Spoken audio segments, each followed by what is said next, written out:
தேசத்திற்காக ஒரு ஜெபம் என்கிற ஜெப வேலைக்கு நேராக இயேசு கிறிஸ்துவின் நாமத்தினாலே உங்களை வாழ்த்தி வரவேற்கிறேன்.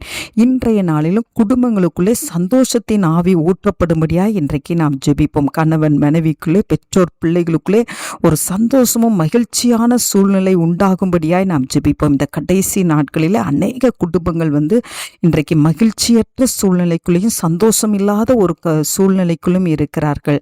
கர்த்தரை நம்புகிறவர்கள் யாவரும் சந்தோஷித்து என்னாலும் கெம்பீரிப்பார்களாக, நீர் அவர்களை காப்பாற்றுவீர் என்று எழுதப்பட்டிருக்கிறது.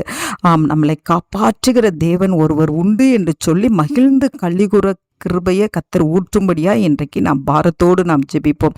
குடும்பங்கள் எல்லாரும் இணைந்து ஜெபித்து தேவ சமூகத்தில் இருந்து அந்த சந்தோஷத்தின் ஆவியை பெற்றுக்கொள்ளும்படியா நாம் ஜெபிப்போம். ஒருவேளை ரட்சிக்கப்படாதவர்களின் நிமித்தமாக ஒருவேளை இன்றைக்கு பாரத்தோடு யாராவது இருப்பார்களானால் ரட்சிப்பின் கம்பீர சத்தம் ஒவ்வொரு குடும்பங்களுக்குள்ளேயும் ஊற்றப்படும்படியாய் நாம் ஜெபிப்போம். குடும்பங்களுக்குள்ளே மகிழ்ச்சியும் சந்தோஷமும் உண்டாகும்படியா இன்றைக்கு நாம் கண்களை மூடி தேவனை நோக்கி பார்ப்போம். எங்களை நேசிக்கிறதான நல்ல தகப்பனே, இந்த நாளிலும் ஆண்டவரே எங்கள் தேசத்தில் இருக்கிற எல்லா குடும்பங்களையும் உடைய கரத்தில் நாங்கள் கொடுக்குறோம் ஆண்டவரே. அப்பா, விசேஷமாய் விசுவாச குடும்பங்களையும் உடைய கரத்தில் நாங்கள் கொடுக்குறோம் ஆண்டவரே. குடும்பங்களுக்குள்ளே சந்தோஷத்தின் ஆவியை கத்தத்தாங்க ஆண்டவரே. உம்மை நம்பி இருக்கிறவர்கள் ஆண்டவரே சந்தோஷப்பட்டு கலிகூற முடியும் ஆண்டவரே.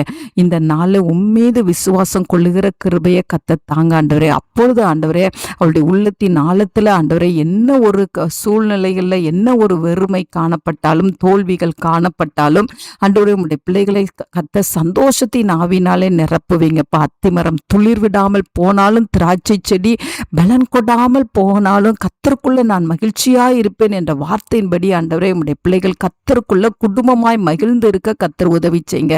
ரட்சிக்கப்படாதவர்கள் இருப்பார்கள், ஆனால் கத்தர் ஒவ்வொரு குடும்பங்களிலும் ரட்சிப்பின் ஆவியை கொடுத்து ஆண்டவரே உமக்கு ஸ்தோத்திர, ரட்சிப்பின் கம்பீர சத்தத்தினால அந்த குடும்பத்தை கத்தர் நிரப்பும்படியா நான் ஜெபிக்கிறேன்.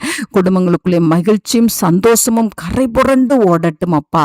ஆண்டவரே எல்லா துக்கத்தின் ஆவிகள், கவலையின் ஆவிகள், பிரிவினையின் ஆவிகள் விலகட்டும். இயேசுவின் மூலம் ஜெபிக்கிறேன் நல்ல பிதாவே. ஆமேன், ஆமேன்.